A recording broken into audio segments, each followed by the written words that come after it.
All right, welcome back everyone to my next Age of Wonders 3 challenge series. And for this challenge, I will be doing what I'm calling the single stack challenge, meaning that I can only use a maximum of 6 military units at any given time for the entire game. And so what this means is that anytime I acquire additional military units by clearing a site reward, a tribute, conversion summoning, building, ghouling, whatever, at the next possible opportunity, I must immediately disband military units to ensure I have no more than 6 military units. So non-military units like builders don't count against this limit. So builders are the one exception to this. And as another self-imposed thing, I will never accept the surrender of an AI to force me to always hunt down their hero in the capital, which tends to stretch the game out. But yeah, the key part of this challenge is that I will never allow myself to use more than 6 units, 6 military units of any kind.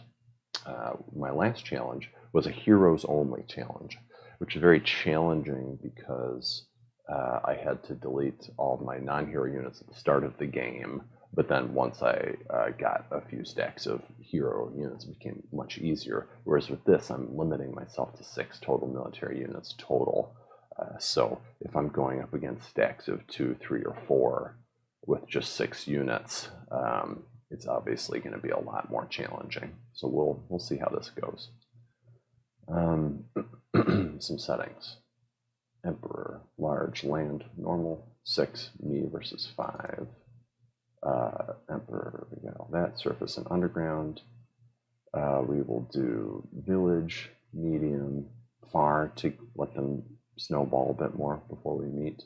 We average a few roaming units because it tends to hurt the AI early. A few treasure sites makes it harder on the human players like myself.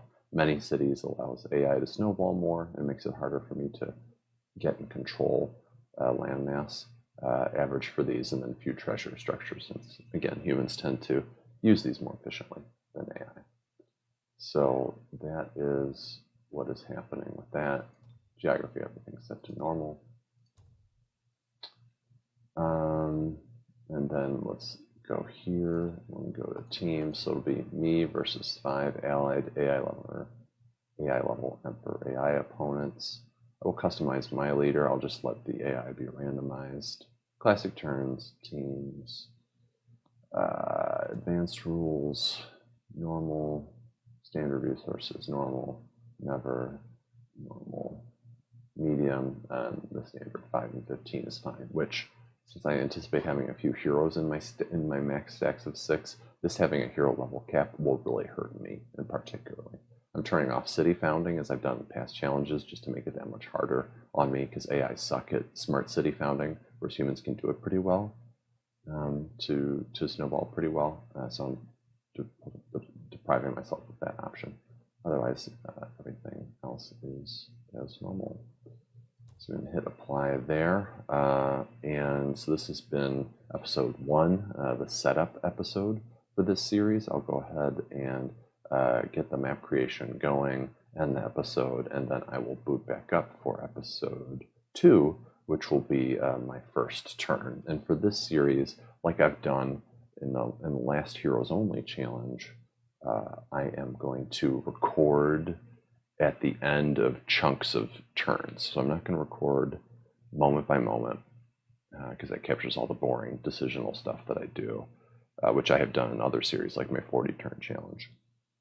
But I will record every so often, usually at the end of a turn, and I will recap some important battles and important milestones and stuff like that. So this should be will be a shorter number of recordings, just kind of like the Heroes Only challenge was a shorter compared to the 40 turn challenge.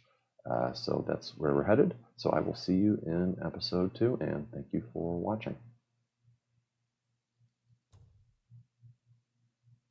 All right, got to pick my person.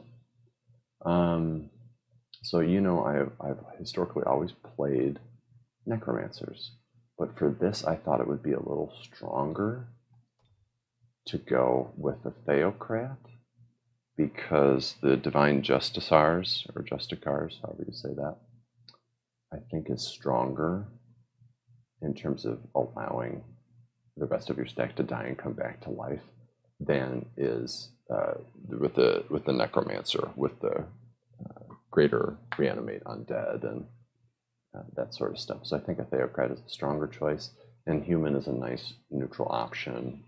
It gives me a chance to start with Cavalry, which can hopefully upgrade to Knights. That would, I think, help in the early game.